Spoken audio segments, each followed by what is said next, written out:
بادشاہ کا کوئی فیصلہ اس کو ناگوار ہوتا تو وہ پیچھے سے کمر ٹھونکتی، بادشاہ اپنا فیصلہ تبدیل کر دیتا۔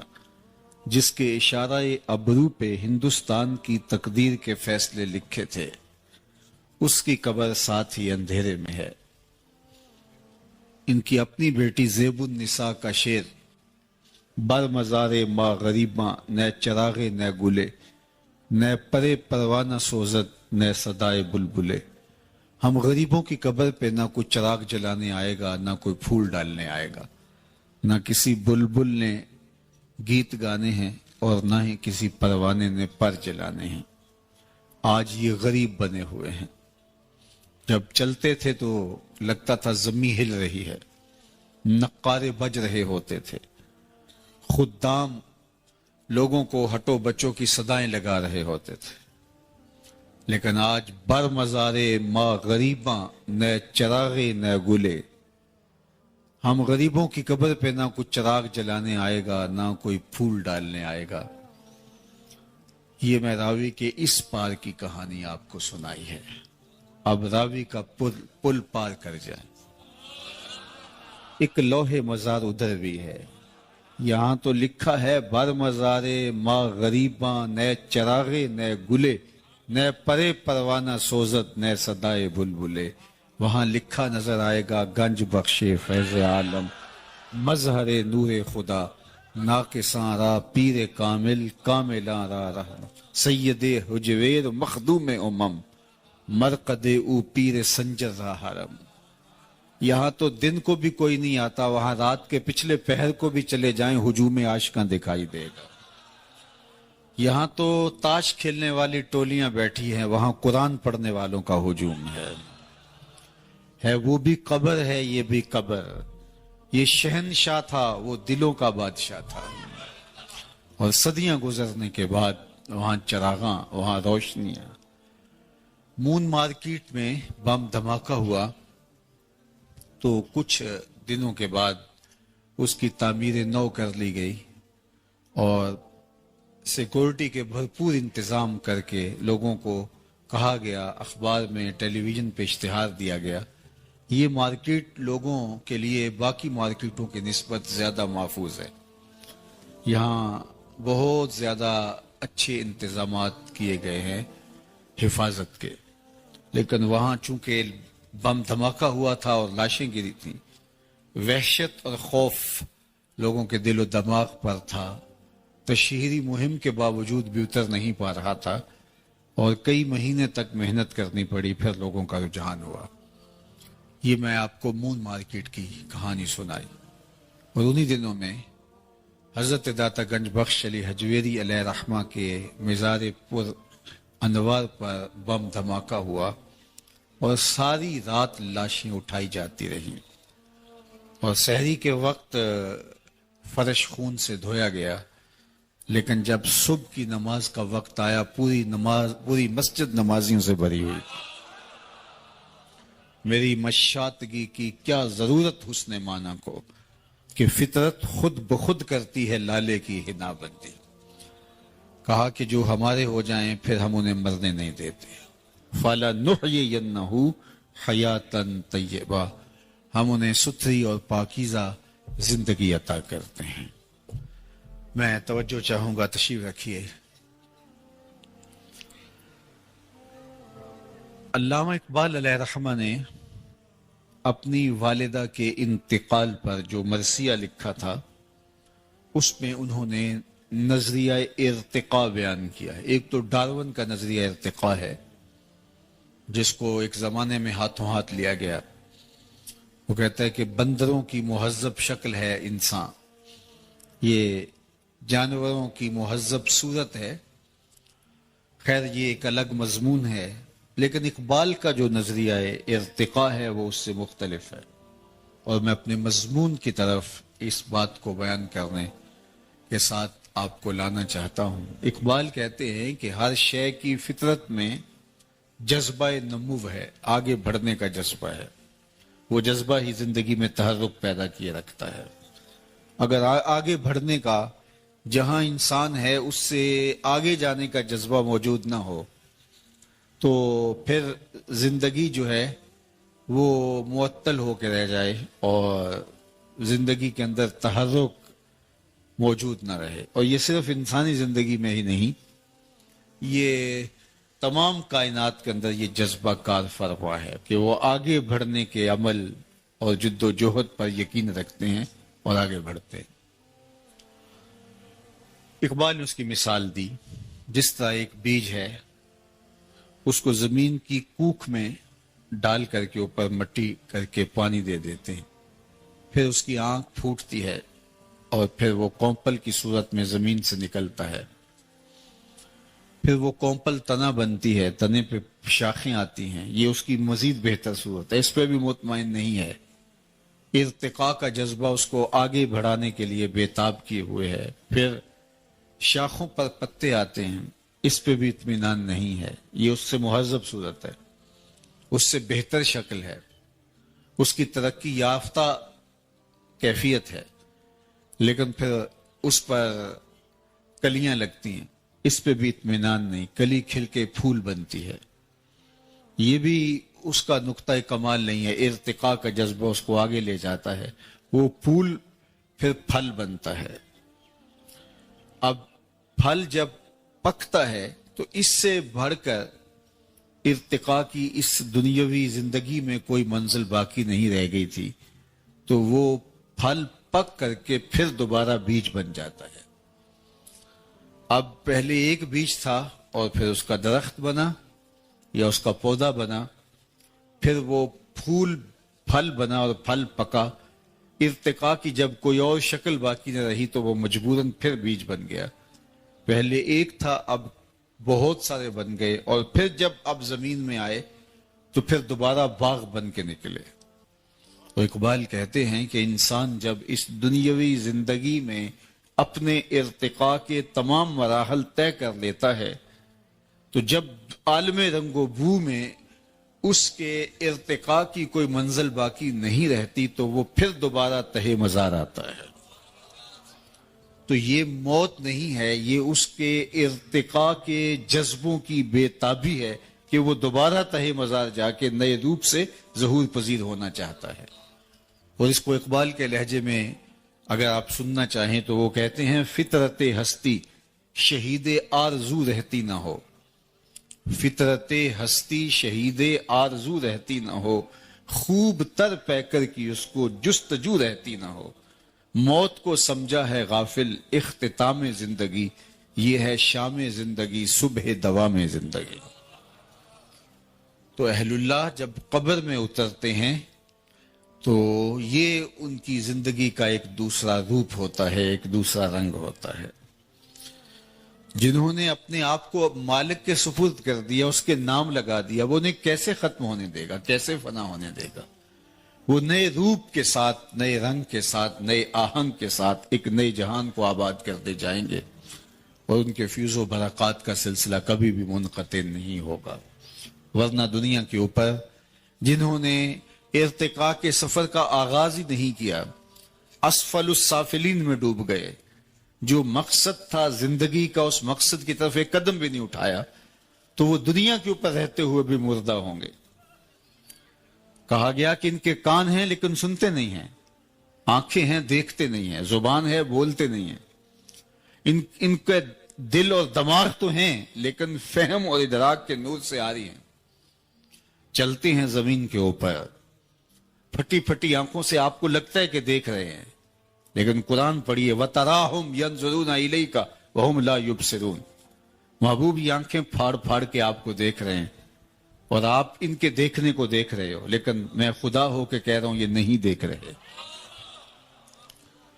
تو ایک وہ ہیں جو دھرتی پہ موجود ہوتے ہیں، سانس بھی لیتے ہیں، آکسیجن بھی لیتے ہیں، اور ڈاکٹر کہتا ہے یہ زندہ ہیں. طبی دنیا کے اندر وہ زندہ شمار ہوتے ہیں، لیکن کہا جاتا ہے کہ یہ مردہ ہیں.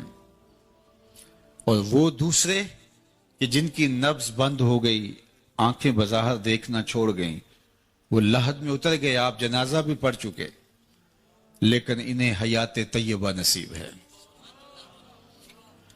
اللہ اکبر. یہ دنیا کے اوپر شعور کی آنکھ کھول کے زندگی گزارتے ہیں اور اپنے آپ کو، اپنے نفس کو، اپنی خواہشات کو ختم کر دیتے ہیں، اور موتو قبل ان تموتو کا روپ بن جاتے ہیں۔ مرنے سے پہلے یہ اپنی خواہشات کو دفن کر چکے ہوتے ہیں۔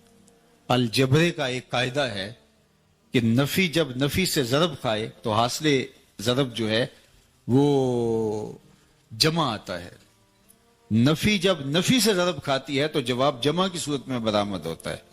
جو مرنے سے پہلے ہی اپنے آپ کو مار بیٹھے، اپنے آپ کو ختم کر بیٹھے، تو جب موت آئی تو ان کی موت کو موت آئی تو وہ عین حیات بن گئی۔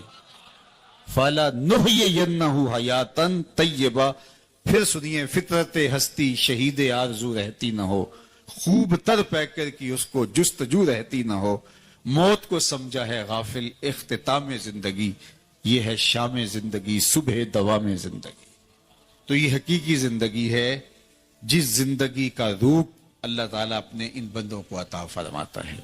تو یہ حیات نور ہے جو اللہ ان کو نصیب فرماتا ہے، اس لیے یہ ذہنوں میں خوشبو بن کے زندہ رہتے ہیں، خیالوں میں یاد بن کے زندہ رہتے ہیں، دلوں میں دھڑکن بن کے زندہ رہتے ہیں۔ ان کے نقوش کبھی بھی مدھم نہیں ہوتے۔ دنیا کے اوپر بادشاہوں کے نام مٹ جاتے، ان کے تذکرے نہیں مٹتے۔ میں آپ سے پوچھتا ہوں، جس زمانے میں میرے حضور تشریف لائے تھے اس زمانے کے خاقان کا نام کیا تھا؟ عالی مرتبت علماء کرام اور تاریخ کے طالب علم اس کے علاوہ شاید کوئی بھی جواب نہ دے سکے۔ اچھا میں پوچھتا ہوں، جس زمانے میں میرے حضور تشریف لائے تھے اس دور کے کیسر کا نام کیا تھا؟ اس دور کی سپر طاقت کا پاورفل حکمران، لیکن آج اس کا نام بیان کرنے سے بہت سارے لوگ قاصر ہوں گے۔ چلو میں نے پوچھا کہ اس دور کے کسرا کا نام کیا تھا، تو انگلیوں پہ گنے جا سکتے ہیں جو اس زمانے کے کسرا کا نام جانتے ہیں۔ اس دور کی دوسری بڑی سپر طاقت کے حکمران کسرا ایران کا نام زمانہ نہیں جانتا، بلکہ 150 حکمران اس خاندان کے تخت نشین ہوئے، 3150 سال ان کا دور حکومت، لیکن شاید اس بھری مجلس کے اندر چند ایک لوگوں کے سوا کوئی بھی نام نہ بتا سکے۔ لیکن اگر میں اس مجلس میں ڈھونڈ کے سب سے کم عمر کے بچے سے پوچھوں کہ میرے حضور کے مؤذن کا نام کیا تھا، تو وہ سر اٹھا کے بلال حبشی کا نام لے گا یا نہیں لے گا؟ یار اس دور کی سپر طاقت کے حکمران کا نام تو زمانے کو یاد نہیں ہے، اس دور کی دوسری سپر طاقت کے حکمران کا نام تو زمانے کو یاد نہیں ہے۔ اس دور میں سرزمین ہند کا حکمران کون ہوتا تھا ہمیں یہ بھی یاد نہیں ہے، لیکن بلال حبشی کالے رنگ کا، ہونٹ موٹے، لیکن جو ہے وہ روحوں پہ نام نقش ہے۔ تو اقبال تڑپ کے بولتا ہے، اقبال یہ کس کے عشق کا فیضام ہے؟ رومی فنا ہوا حبشی کو دوام ہے، رومی فنا ہوا حبشی کو دوام ہے۔ سلطنت روم کا شہنشاہ وہ فنا ہو گیا، زمانے میں اس کا نام بھی نہیں آتا، لیکن بلال حبشی کا نام آج بھی دھرتی کے اوپر بھی زندہ ہے، عرشوں پہ بھی زندہ ہے۔ تو یہ ہے حیات طیبہ کا روپ۔ اس لیے ہمیں اس زندگی کو اس طرح گزارنا ہے جس طرح ہمارے رب نے گزارنے کا حکم کہا، حکم دیا۔ اگر اس طرح اس زندگی کو گزاریں گے تو پھر ہم مرنے کے بعد بھی زندہ ہوں گے، ورنہ ہم دنیا کے اوپر رہ کے بھی مردہ قرار پائیں گے۔ اور دوسرا، ہماری زندگی انسانوں کی زندگی نہیں ہوگی بلکہ حیوانوں سے بھی بدتر ہوگی۔ اولئک کالانعام بل ہم اضل، فرمایا یہ چوپایوں سے بھی بدتر ہیں۔ یعنی انسان ہیں، اشرف المخلوقات کہلاتے ہیں، ہوش و حواس، فہم و ادراک، بولنے کہنے کا سلیقہ سب موجود ہے، لیکن مقصد زندگی سے غافل ہونے کی وجہ سے چوپایوں سے بھی بدتر ہیں۔ اللہ اکبر۔ یہ ہے اگر یہ اپنے مقصد کو نہیں پہچان سکتا۔ اولیاء اللہ نے اس دنیا کی زندگی میں آ کے اپنے مقصد کو پہچانا ہے، اور پھر اس مقصد کی پہچان کے لیے اپنی زندگیاں لگا دی کہ بھٹکی ہوئی مخلوق کو اس مقصد پہ لایا جائے، اور اس کے لیے انہوں نے جد و جہد کی، شعوری کوشش کی، محنت کی، اپنے آپ کو بھی نمونہ بنایا اور اپنی تعلیمات کو ان کے لیے پھیلا دیا۔ اور آپ دیکھیں کہ اولیاء نے پھر جہاں گئے وہاں شعور کا نور بانٹا، وہاں اجالے بانٹے، وہاں روشنیاں بانٹے، اور اولیاء کا فیضان نسلوں تک پھر منتقل ہوتا ہے. میں اور آپ اگر اپنے نسب نامے دیکھیں تو 5ویں پشت میں نہیں تو 7ویں پشت میں، 7ویں پشت میں نہیں تو 8ویں پشت میں، یا بچن لال آبا و اجداد میں آئے گا یا پھر منگل سنگھ آئے گا. یہاں کوئی پیغمبر نہیں آیا، صوفیہ آئے تھے جنہوں نے آ کے ہمارے آبا و اجداد کو دین سکھایا، دین پڑھایا. اور آج اللہ کے فضل سے، اللہ کی توفیق سے، اللہ کے کرم سے ہم اتنے لوگ اسلام کے نور سے مالا مال ہیں. اس وقت جو مردم شماری کے اعداد و شمار آ رہے ہیں اس کے مطابق 25 کروڑ کی آبادی یہاں ہے، جس میں زیادہ تر جو ہے وہ مسلمان ہیں. تو یہ اسلام کا نور اس طرح بر صغیر پاک و ہند کے باقی ممالک میں، یہاں انڈیا میں دیکھ لیجئے، بنگلہ دیش میں دیکھ لیجئے، تو یہ نور جہاں ایک بھی پیغمبر نہیں آیا ہے وہاں اجالے پھیل جاتے ہیں اور اسلام کے اجالے اور روشنیاں پھیل جاتی ہیں. تو یہ ان بزرگوں کا مرہون منت ہے جو خاندانی شخص ہیں، جو فرض شناس ہیں اور جو احسان شناس لوگ ہیں، وہ کبھی بھی اپنے محسنوں کی ناقدری نہیں کرتے. چونکہ بزرگوں کے توسط سے اسلام کا نور اس خطۂ ہند کو نصیب ہوتا ہے، اس لیے یہاں کا اغلب جو طبقہ ہے وہ شکر گزار ہے بزرگوں کا، اور اہل اللہ سے عقیدت کا رشتہ مستحکم کیے ہوئے ہیں. اور یہ مستحکم رشتہ ہی ان کے ایمان کی حفاظت کا سبب و ذریعہ ہے. اللہ اکبر. اگر تاریخ پڑھیں تو یہ بزرگ تھے جدھر سے گزرتے گئے اسلام کا نور بانٹتے چلے گئے. میں یہ بھی کہتا ہوں کہ جتنی لمبی تقریریں ہم کر رہے ہیں ان بزرگوں نے اتنی لمبی تقریریں بھی نہیں کی، بس ان کی خاموشی ہی دین بانٹتی رہی. چونکہ جو اہم چیز ہوتی ہے وہ کردار ہوتا ہے. حضرت شاہ نقشبند بخاری علیہ رحمہ فرماتے ہیں جس شخص کی خاموشی فائدہ نہیں دیتی اس کی تقریر بھی فائدہ نہیں دیتی. مطلب کیا؟ جس کا کردار اثر انداز نہیں ہوتا اس کی گفتار اثر انداز بھی نہیں ہوتی. جو گفتار دل کی اتھاہ گہرائیوں سے نہ نکلی ہو وہ تتلیوں کی طرح ہواؤں میں اڑ جاتی ہے اور تحلیل ہو جاتی. اور جو دل سے نکلی ہو، فارسی والے کہتے ہیں از دل خیزت بر دل ریزت، جو چیز دل سے نکلتی ہے وہ دل میں اترتی ہے اور گھر کر جاتی ہے. اور ہمارے اسلاف کی تھوڑی گفتگو بھی دلوں میں گھر کر گئی. اور آج مختلف چینلز پہ دیکھ لیجئے، سوشل میڈیا پہ دیکھ لیجئے، اور ہمارے لائیو اجتماعات دیکھ لیجئے، اتنی تقریریں تو ماضی میں کبھی نہیں ہوتی تھی، لیکن آج صرف گفتگو اور تقریریں رہ گئی، عمل مفقود ہو گیا، اس لیے کہ یہ حلق سے اوپر اوپر ہے. اثر انداز جو ہوتا ہے وہ کردار ہوتا ہے. میرے اور آپ کے آقا و مولا حضور ختم المرتبت صلی اللہ علیہ وآلہ وسلم کی زندگی کے 63 برس آپ دیکھیے، 63 برس حضور کی زندگی کے، اور 40 سال حضور نے اعلان نبوت ہی نہیں کیا. آخری 23 سال حضور نے تبلیغی جد و جہد کی ہے، اور اس میں بھی حضور کے خطبے اٹھا کے دیکھ لیجئے، کوئی خطبہ بھی 15-20 منٹ سے زیادہ کا نہیں ہے، لیکن جو کہا وہ روح میں اترا. اس لیے صوفیہ دیکھ لے آپ، اگر تلاش کرنے جائیں حضرت خواجہ معین الدین چشتی اجمیری علیہ رحمہ کے خطابات تو آپ کو کتنے ملیں گے. اگر آپ خطبے ڈھونڈنے نکلے تو حضرت سلطان باہو علیہ رحمہ کے خطبے کتنے ملیں گے آپ کو. ان کی لمبی لمبی، ہماری تقریروں کی تو کتابیں چھپی ہوئی ہیں، ان کی تقریروں کی کتنی کتابیں آپ کو ملیں گی.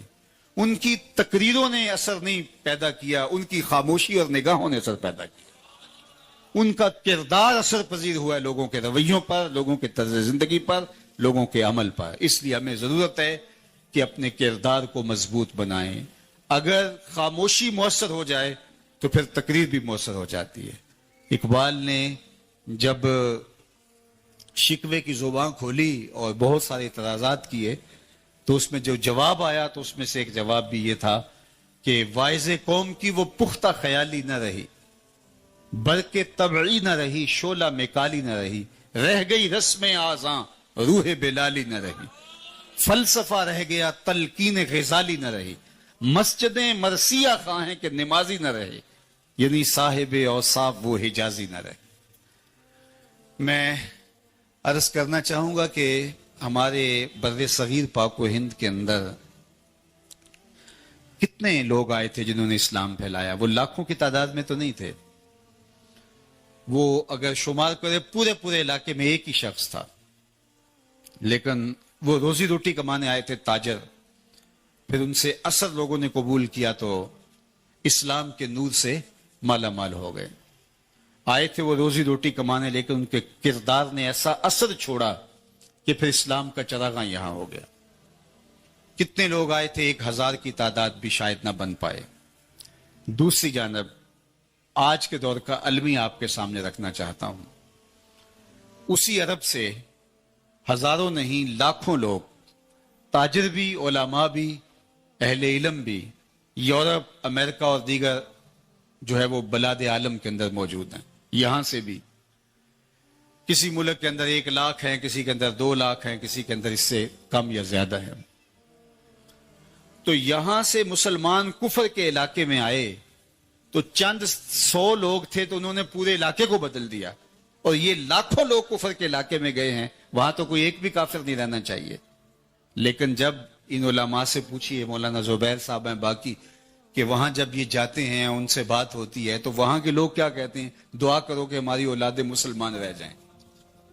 وہ کافروں کے دیس میں آئے اور یہاں اسلام دے کے گئے، اور ہم لوگ کافروں کے دیس میں گئے ہیں اور ہمیں حفاظت اپنی اولادوں کی کرنی پڑتی ہے کہ یہ ان کا رنگ قبول نہ کر لیں. تو پھر مطلب کیا ہوا کہ آج کا مسلمان اور اس دور کا مسلمان تبلیغ کے اعتبار سے، واعظ کے اسلوب کے اعتبار سے آج جدید خطابت کے رنگ اور نکھر کے بہت زیادہ نمایاں ہو گئے ہیں. اس فن پہ کتابیں دستیاب ہیں، ذرائع ابلاغ بہت سارے میسر ہیں. پہلے اتنے لوگوں پر کے لیے خطاب کرنا مشکل ہوتا تھا، اب اس سے بھی 50 گنا لوگ زیادہ ہوں تو ایک خطیب یہاں بیٹھ کے، بلکہ لائیو ایک چینل کے اوپر بیٹھ کے پوری دنیا پہ اپنا میسج دے رہا ہوتا ہے. آسان ہو گیا. لیکن اس کے باوجود آج وہ اثر پذیری اس لیے نہیں رہی کہ رہ گئی رسم آزاں روح بلالی نہ رہی، فلسفہ رہ گیا تلقین غزالی نہ رہی، مسجد مرثیہ خواہیں کہ نمازی نہ رہے، یعنی صاحب اوصاف وہ حجازی نہ رہے. ہر کوئی مست مئے ذوق تن آسانی ہے، تم مسلمان ہو یہ انداز مسلمانی ہے. حیدری فقر ہے نئے دولت عثمانی ہے، تم کو اسلاف سے کیا نسبت روحانی ہے. وہ معزز تھے زمانے میں مسلمان ہو کر، تم خار ہوئے تار کے قرآن ہو کر. ہماری پستی، ذلت، زبونحالی کا سبب کتاب رحمت سے دور ہو جانا ہے. ہم صرف جو ہے وہ نام کے مسلمان رہ گئے، وہ کام کے مسلمان تھے. ان کی ہماری تقریر رہ گئی، ان کا رویہ تھا، ان کا عمل تھا اور ان کا کردار تھا. تو وہ کردار اثر پذیر ہوتا ہے. اس لیے صوفیاء کی صحبت میں آنے کا مقصد ہمارے لیے یہی ہوتا ہے کہ ہم ان کی صحبت کا نور پا کے اپنے کردار کو بہتر بنا سکیں. چونکہ خاموشی مؤثر بنے گی تو تقریر مؤثر بنے گی. تو اللہ جل شانہ اس آستانہ رحمت کو، اس آستانہ نور کو، جن کے بزرگان نے رشد و ہدایت کا نور ایک زمانے میں پھیلایا، وابستگان کو اللہ تعالیٰ جل شانہ اس در کی برکتیں عطا فرمائے اور ہم سب کو مقصد حیات کو سمجھنے کی توفیق دے. یہ تھوڑی سی زندگی ہے، اس زندگی کو اپنی آخرت کے لیے لگا دینا چاہیے. مقصد حیات کو اچھی طرح سے ہمیں حاصل کر لینا چاہیے. ہم دنیا کے اوپر آئے کیوں ہیں؟ صرف روزی روٹی کمانے آئے ہیں. وہ تو چونٹی بھی گھر سے نکلتی ہے، صبح نکلتی ہے، شام تک رزق حلال کماتی ہے، کسی کو ضرر نہیں دیتی، خود کھاتی ہے، بچوں کو کھلاتی ہے، موسم برسات کے لیے اپنی بل میں کھانا جمع بھی کر لیتی ہے. یہ اگر کام انسان کا بھی ہو کہ اس نے بھی کھانا ہے، پکانا ہے اور اس نے جو ہے وہ اپنا گھر بنانا ہے، یہ کام تو حشرات الارض اور کیڑے مکوڑے بھی کر رہے ہیں. انسان اپنے دیگر مشارکات سے افضل اور اشرف کیوں ہے؟ اس کا سبب اور اس کا ذریعہ کیا ہے کہ یہ کیوں باقی مشارکات سے افضل ہے اور باقی مشارکات سے جو ہے وہ اعلیٰ ہے؟ تو اس کا سبب صاحب یہی ہے کہ اس نے اپنے مقصد حیات کو اور مقصد زندگی کو سمجھ لیا. اپنے دیگر مشارکات سے جو ممتاز ہے، جو افضل ہے، جو اشرف ہے، ایک تو بوجہ علم اس کو امتیاز عطا کیا گیا ہے. اس کو اپنے مقصد کا شعور ہے اور اس کو اپنی زندگی کے مقاصد جلیلہ سے آگہی ہے. اور دوسرا مدعا اور مقصد اس کے شرف کا، اس کی فضیلت کا یہ ہے کہ وہ اپنی زندگی کو ان مقاصد کے مطابق ڈھال چکا ہے جو مقاصد جلیلہ اس کو تفویض کیے گئے ہیں اور جن کا حصول اس کی زندگی کے لیے ضروری قرار دیا گیا ہے، اور اس سے کبھی اس نے انحراف نہیں کیا، تو پھر یہ انسان فرشتوں سے بھی افضل قرار پاتا ہے۔ حضرت امام غزالی علیہ رحمہ نے یہاں ایک بڑی خوبصورت بات کی اور بڑی آسانی سے اس مسئلے کو سمجھایا۔ فرماتے ہیں اللہ تعالیٰ نے 3 طرح کی مخلوقات پیدا کی ہیں۔ ایک مخلوق وہ ہے کہ جس کو عقل و شعور اور فہم و ادراک کی دولت سے محروم رکھا گیا ہے، لیکن اس کے پاس جو خواہشات ہیں، وہ جنسی خواہشات ہوں، وہ عقل و شرب کی، کھانے پینے کی خواہشات ہوں، یہ اس کے ساتھ جوڑی گئی ہیں۔ یہ بہائم ہیں، چوپائے ہیں، جانور ہیں۔ دوسری مخلوق وہ ہے کہ جس کو عقل و شرب اور جنسی خواہشات سے پاک رکھا گیا ہے، لیکن اس کو فہم و ادراک کے اجالے عطا کیے گئے ہیں، یہ فرشتے ہیں۔ اور تیسری مخلوق وہ ہے کہ جس کو عقل و شرب اور جنسی خواہشات میں مبتلا بھی کیا گیا ہے، اور اس کو فہم و شعور اور عقل و خرد کے نور سے بھی مالا مال کیا گیا ہے، یہ حضرت انسان ہے۔ اب اگر یہ اپنی خواہشات پر فوکس کر لیتا ہے اور اپنی ساری زندگی انہی کی تکمیل کے حصول کے لیے لگا دیتا ہے، اور فہم و ادراک جو اس کو ودیت کیا گیا ہے اس کو نہیں دیکھتا ہے، تو فرمایا کہ یہ چوپایوں سے بھی بدتر قرار پاتا ہے۔ اور اگر یہ فہم و شعور کی ودیت کردہ طاقتوں سے کام لیتا ہے اور مقصد حیات اور مقصد زیست کو سمجھتا ہے، تو یہ فرشتوں سے بھی افضل قرار پاتا ہے۔ اب اس نے کس راستے پہ چلنا ہے اور کس راہ کو اختیار کرنا ہے، یہ اس کا اپنا اختیار ہے۔ یہ دو راہیں پہ کھڑا ہے، انا ہدیناہ السبیل اما شاکرا و اما کفورا۔ ہم نے اس کو دونوں راستے دکھا دیے ہیں، شکران کا بھی، کفران کا بھی۔ یہ بالکل دو راہیں پہ کھڑا ہے، اور اس کو مکمل اختیار بھی دے دیا گیا کہ آپ ادھر جانا چاہو تو رکاوٹ نہیں ہے، آپ ادھر جانا چاہو تو رکاوٹ نہیں ہے۔ تیری زندگی کا مختصر دورانیہ اور اس کا انجام موت ہے، اور تم یہاں کھڑے ہو، یہ دو راہیں جاتی ہیں۔ یہ راہ بظاہر آسودہ ہے، اس میں شہوات کے پردے لٹک رہے ہیں، آسودگیاں ہیں، لیکن اس کا انجام ایک خوفناک گڑھے کی شکل میں ہے۔ اور یہ کٹھن راستہ ہے، لیکن اس کے آخر میں ایک باغ ہے جسے جنت کہا جاتا ہے۔ حجبت الجنت بالمکارہ وحجبت النار بالشہوات۔ اللہ کے محبوب نے ارشاد فرمایا کہ یہ جو راستہ جاتا ہے یہ مشکلوں سے گھرا ہوا راستہ ہے، اور یہ جو راستہ جا رہا ہے بایاں راستہ، فرمایا یہ راستہ جو ہے یہ شہوات سے گھرا ہوا راستہ ہے، لیکن اس کا انجام تمہیں بتا دیا ہے کہ اس کے آخر میں کیا ہے۔ اس راستے میں چلو گے پھسلتے ہوئے، آخر میں جا کے کہاں گرو گے یہ بھی بتا دیا۔ یہاں آگے گڑھا ہے، یہاں آگے خوشنما باغ ہے، لیکن راستہ یہ بظاہر خوبصورت ہے اور یہ دشوار اور کٹھن ہے، اور تمہیں اللہ تعالیٰ نے پہلے بتا دیا، اور اس دو راہیں پہ تم کھڑے ہو۔ اب تمہارا اختیار ہے کہ تم کدھر جاتے، اس اختیار کی وجہ سے ہی تمہیں سزا ہے اور تمہیں جزا ہے۔ اگر تم مشکل راہ کو اختیار کر لیتے ہو تو اللہ تمہارے لیے اس مشکل کو بھی آسان کر دے گا۔ سحری کے وقت اٹھنا مشکل ہے، شاق ہے طبیعت پہ، لیکن اگر کسی کی لذت زندگی ہی ان سجدوں میں رکھ دی گئی ہو تو اس کے لیے وہ مشکل نہیں ہوگی، اس کے لیے وہ آسان ہو جائے گا۔ سوکھی روٹی مل جائے لیکن لقمہ 100% حلال کا ہو تو حلق سے اتارنا خشک روٹی کو اتنا آسان تو ہے نہیں، لیکن اگر اس حلال کے اندر جو عفت ہے، عفت تومہ، اس کی برکتیں اگر روح میں سرایت کر دی جائیں تو پھر یہ مولا کائنات سید نجی المرتضیٰ سے پوچھے کہ اس خشک روٹی کا لطف کیا ہوتا ہے، اس کا سرور کیا ہوتا ہے، اس کا مزہ کیا ہوتا ہے۔ تو ہم اس دو راہ پہ کھڑے ہیں، یہ راستہ بھی ہمارے سامنے ہے، انا ہدیناہ السبیل اما شاکرا و اما کفورا۔ کفران کا راستہ بھی، شکران کا راستہ بھی، خیر کا راستہ بھی، شر کا راستہ بھی، اور ہم یہاں کھڑے اور ہمیں مکمل اختیار دیا گیا ہے۔ ان آنکھوں سے ہم شہوات اور جو ہے وہ تلذذ نفسانی حاصل کر سکتے ہیں، اور ان نگاہوں سے ہم قرآن کے حرف بھی پڑھ سکتے ہیں۔ ہماری آنکھوں کو کوئی نہیں روکتا، اس زبان سے تلاوت کلام بھی ہو سکتی ہے، اس زبان سے گالی گلوچ بھی کیا جا سکتا ہے، کوئی روکنے والا نہیں ہے ہمیں۔ ان ہاتھوں سے ہم کسی دکھیے کے سر پہ ہاتھ بھی رکھ کے کسی یتیم کے سر پہ شفقت کا ہاتھ رکھ کے اس کی ڈھارس بھی بنا سکتے ہیں، اور ان ہاتھوں کو جبر کا ہاتھ بنا کے کسی کا حق بھی غصب کر سکتے ہیں، ہمیں کوئی روکنے والا نہیں ہے۔ ان اٹھتے ہوئے قدموں سے ہم مسجد کا راستہ بھی دیکھ سکتے ہیں، اور شراب خانے کو بھی انہی قدموں سے اٹھ کے ہم جا سکتے ہیں، ہمیں کوئی روکنے والا نہیں ہے۔ لیکن ہمیں بتا دیا گیا ہے، کوئی امر مخفی نہیں رکھا گیا، ہمیں ایک ایک چیز بتا دی گئی کہ اس کا انجام کیا ہے، اس کا انجام کیا ہے۔ یہ راستہ جو تمہیں سہل سہل دکھائی دے رہا ہے، جس میں تلذذ نفس ہے، جس میں تمہیں راحت مل رہی ہے، جس سے تمہیں قرار مل رہا ہے، تو اس کا نتیجہ یہ ہے، اور یہ تمہیں جو کٹھن لگتا ہے، اس کا نتیجہ یہ ہے۔ لیکن منزل پانے کے لیے تمہیں کٹھن راہ تو اختیار کرنا ہی پڑے گا، مشکل راستہ تو تمہیں اختیار کرنا ہی پڑے گا۔ ام حسبتم ان تدخلوا الجنہ، کیا تم سمجھتے ہو کہ جنت میں یوں ہی چلے جاؤ گے؟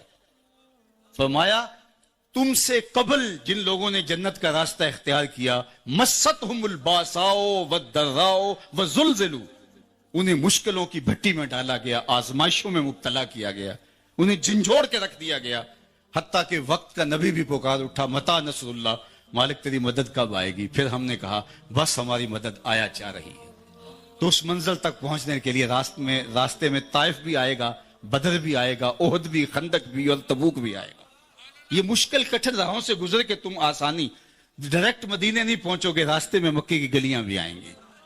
تو یہ تمہیں سہنا پڑے گا، اپنے نفس پہ جبر کرنا پڑے گا، مشکل حالات سے گزرنا پڑے گا، حالات کے آبلوں سے اپنے پاؤں کو، اپنے جو ہے وہ کانٹوں کو اپنے آبلوں سے سراب کرنا پڑے گا۔ ان دکھوں سے گزر کے تم منزل آشنا ہوگے، یہ نہیں ہو سکتا ہے۔ تو یہ تمہارے لیے تمہارے رب نے یہ دنیا کے زندگی کا اسلوب رکھا۔ حضرت ابراہیم کی زندگی دیکھ لیجئے، کن کن آزمائشوں سے اللہ تعالیٰ نے ان کو آزمایا۔ سب سے پہلے کیا وہ شعوری طور پہ باطل کی نفی کرتے ہیں؟ انہوں نے کہا کہ میں بتوں کی پوجا نہیں کر سکتا، اللہ اکبر۔ پھر اس کے بعد جبر کے خلاف کھڑے ہوتے ہیں، کہا نہیں کھڑا ہو سکتا، نمرود کے سامنے کھڑے ہو گئے۔ پھر کہا کہ اب ہم امتحان لیتے ہیں کہ کیا وطن چھوڑتے ہیں اللہ کے لیے؟ وطن چھوڑنے کے لیے تیار ہو گئے، وادی غیر ذی زرع میں اپنی اور اپنی اولاد کو چھوڑ دیا۔ پھر اتنا مشکل امتحان ڈالا گیا ان پر، اگر کو ہمالیہ پہ بھی ڈالا جاتا اس کا بھی پتا پانی ہو جاتا۔ کہا کہ اب اپنی سب سے قیمتی چیز کی گردن پہ چھری رکھ دو، سب سے قیمتی چیز میری راہ میں ذبح کر دو، اور پھر بیٹے کی گردن پہ چھری رکھ دیتے ہیں۔ یہ تماشا لب بام تھوڑا ہے، اللہ اکبر۔ ہمارے ایک بزرگ فرمایا کرتے تھے کہ ہر بندے کا ایک اسماعیل ہوتا ہے، جب تک وہ اپنے اسماعیل کی گردن پہ چھری نہ رکھے رب کا قرب نہیں ملتا ہے۔ وہ دیکھے اس کا اسماعیل کون ہے، کائنات کی کون سی محبوب ترین چیز ہے جو اپنے رب کے لیے وہ چھوڑتا ہے۔ اور اگر کہا جائے تو کیا وہ واقعتاً عملاً چھوڑنے کے لیے تیار ہے؟ اللہ یہ دنیا ہم سے چھڑانا نہیں چاہتا، ہمارا امتحان لینا چاہتا ہے۔ کہا بس کر ابراہیم، تیرا امتحان پورا ہو گیا، تو نے واقعی خواب پورا کر دکھایا۔ ہم نے تیرے بیٹے کو تجھ سے نہیں لینا تھا، اللہ اکبر، لیکن تیرا امتحان لینا تھا، تو سرخرو ٹھہرا، تو کامیاب ٹھہرا۔ اب ہم تیرے نشانوں کو باقی رکھیں گے قیامت تک، اللہ اکبر، تیری سنت کو باقی رکھیں گے۔ آج ہم گزرتے رستے میں آ رہے ہیں، اور اللہ نے قرآن مجید میں آگے جا کر ان ھذا لہو البلاء المبین، یہ بہت بڑا امتحان تھا، اور آگے چل کے کیا کہا؟ سلام علی ابراہیم، میرا رب ہو کیا ابراہیم تیرے اوپر سلامتی نازل ہو۔ تو یہ ہم سڑکوں سے گزرتے ہیں، جانور لوگ لیے جا رہے ہیں، ایک ہجوم ہے، تو بے ساختہ زبان سے نکلتا ہے سلام علی ابراہیم، ابراہیم تیرے اوپر سلامتی نازل ہو۔ تو نے بھی حد کر دی قربانی دینے کی، ایثار کی، اللہ کے لیے سب کو چھوڑنے کی اور ترک کرنے کی، تو پھر ہم نے بھی جو تجھے اعزاز دیا، قیامت تک جو ہے وہ تیرے نام کے میلے لگے رہیں گے۔ تو صوفیاء نے بھی اپنے نفس کی گردن پہ چھری پھیری، اپنی خواہشات کو ذبح کیا، سب کچھ ہونے کے باوجود ترک کیا۔ ان کا فقر جو ہے وہ اضطراری نہیں تھا، ان کا فقر اختیاری تھا، اور یہ فقر اختیاری حضور کی میراث ہے۔ اللہ محبوب سے کہتے ہیں محبوب اگر تم چاہو تو یہ بطحہ مکہ سونے اور چاندی کا بنا دیں، جو جواب میں عرض گزار ہوتے ہیں مالک ایک دن فاقہ ملے ایک دن کھانا ملے، جس دن فاقہ ملے صبر کر کے دکھاؤں، اور جس دن کھانا ملے مالک اس دن تیرا شکر کروں۔ تو اختیار ہونے کے باوجود اس کو جو ہے وہ حضور نے اختیار فرمایا۔ تو صوفیاء نے بھی جو ہے وہ اس زندگی کو اختیار کر کے اپنے لیے ایک سادہ اور ایک مشکل زندگی کا راستہ اختیار کر کے اپنے نفس پہ جبر کیا۔ پھر میرے رب نے کہا کہ میں پھر تمہیں اب مرنے نہیں دوں گا، تمہیں حیات طیبہ دوں گا۔ پھر آئیے اقبال کے اس شعر کی طرف، فطرت ہستی شہید آرزو رہتی نہ ہو، خوب تر پہ کر کی اس کو جستجو رہتی نہ ہو. موت کو سمجھا ہے غافل اختتام زندگی، یہ ہے شام زندگی صبح دوام زندگی. فَلَنُحْيِيَنَّهُ حَيَاتًا طَيِّبَةً، کہا کہ ہم ان کو حیات طیبہ دیتے ہیں، پھر ان کو مرنے نہیں دیتے. عرش فرشتے بانگا ملیاں تے مکے پہ گیا شور، بلے شاہ سا مرنا نہ ہی گور پیا کوئی ہور. فَلَنُحْيِيَنَّهُ حَيَاتًا طَيِّبَةً، ہمیں ستھری زندگی، پاکیزہ زندگی، نہ ختم ہونے والی زندگی انہیں دیتے ہیں. وہ پھر مر کے بھی جو ہے وہ زندہ ہوتے ہیں، اور جو اللہ جل شانہ کے وعدوں پر صبر نہیں کر پاتے وہ زندہ رہ کر بھی مردوں کی طرح ہوتے ہیں. تو میں اور آپ نے یہ سوچنا ہے. دیکھیے صوفیاء کی زندگی ہمارے لیے عملی نمونہ ہوتا ہے. میں تو اکثر دیکھتا ہوں آراس پہ عمومی طور پہ بزرگوں کی کرامات پر ہی زیادہ بات ہوتی ہے. میں کرامات کا منکر نہیں ہوں، یہ بات ذہن میں رکھیے. کرامت کا من حیث الکرامت انکار کفر ہے. وہ کرامات جن کا بیان قرآن مجید میں مذکور ہے اس کا انکار بھی کفر ہے. جیسے آصف بن برقیہ کا تخت بلقیس لانا ہے، سیدہ مریم کے حجرے میں بے موسم پھلوں کا موجود ہونا ہے، قرآن کا انکار لازم آئے گا. اگر حدیث متواتر میں کسی کرامت کا ذکر ہو تو اس کا انکار بھی کفر ہوگا، لیکن وہ ہے نہیں. احادیث مشہورہ ہیں، احادیث آحاد ہیں، ان کا انکار گمراہی ہے. اس طرح بزرگوں کی جو مسلمہ بزرگ ہیں ان کی کرامات کا انکار کرنا بھی محرومی ہے. تو کرامت کا انکار نہیں ہے، لیکن یہ بات ذہن میں رکھیے، کرامت اللہ کے ولی کی عزت افزائی تو ہوتی ہے، لیکن ولی کی معرفت کرامت سے نہیں ہوتی. چونکہ کرامت اور استدراج کے اندر فرق عام آدمی محسوس نہیں کر پاتا. یعنی کرامت ہر وہ خرق عادت امر جو عادتاً نہ ہوتا ہو، وہ بغیر کسی سبب سے ہو تو اس کو قدرت الہی کہتے ہیں. اور وہ اعلان نبوت سے قبل نبی کے ہاتھ سے ظہور پذیر ہو جائے تو اسے ارہاس کہتے ہیں. اعلان نبوت کے بعد ہو تو معجزہ کہتے ہیں. اور وہی اگر امتی کے ہاتھوں سے، ولی کے ہاتھوں سے ہو تو وہ کرامت کہلاتی ہے. اور کسی صالح کے ہاتھوں سے ہو تو معونت، اور اگر کسی فاسق و فاجر کے ہاتھوں سے ہو تو اسے استدراج کہتے ہیں. تو استدراج اور کرامت اس کو سمجھنا یہ عام آدمی کا بس ہے ہی نہیں. حضرت شیخ علی الخواص فرماتے ہیں، حضرت داتا گنج بخش علی حجویری کشف المعجوب میں لکھتے ہیں کہ حضرت شیخ علی الخواص کہتے ہیں میں جنگل میں جا رہا تھا تو ایک شخص میرے پاس آیا، کہنے لگا آپ علی الخواص ہیں؟ میں نے کہا جی. اس نے کہا میں آپ کے ساتھ سفر کرنا چاہتا ہوں، تو میں بہت دور سے آیا ہوں اور میں عیسائی ہوں، نصرانی ہوں، اور میں نے آپ کی شہرت سنی. تو کہتے ہیں میں نے اس کو ٹالنا چاہا، میں نے کہا میرے ساتھ تم برداشت نہیں کر پاؤ گے. اس نے کہا نہیں جناب مجھے محروم نہ رکھیے، بڑا لمبا سفر کاٹ کے آیا. آپ نے کہا کہ میری شرط یہ ہے کہ آپ کو پھر میرے ساتھ صبر کرنا ہوگا. اس نے کہا مجھے منظور ہے. 8 دن چلتے رہے، کچھ کھانے کو کبھی میسر ہوتا کبھی نہ. ایک دن اس کے ہاتھ پاؤں کانپنے لگے اور اس نے کہا علی الخواص آپ اللہ کے بندے ہیں تو آپ اللہ سے میرے لیے کچھ اور اپنے لیے کچھ طلب کیجئے، اب بھوک برداشت نہیں ہو رہی. میں نے کہا تھا برداشت کرو، کہا بے بس ہو گیا ہوں کیا کروں. کہتے ہیں میں نے سجدے میں سر رکھ دیا. باب الکرامات کشف المعجوب دیکھیے. سجدے میں سر رکھ دیا اور مالک کی بارگاہ میں عرض کیا مالک اس کافر کے سامنے مجھے رسوا نہ کرنا. آسمان سے ایک طبق اترا جس پر 2 پیالے شربت کے اور 2 روٹیاں تھیں. میں نے کہا کل کھائیے. تو اس نے ایک پیالہ لے لیا، ایک روٹی اور ایک میں نے. پھر سفر شروع ہوا. 8 دن کے بعد دوبارہ اس کی وہی حالت ہوئی.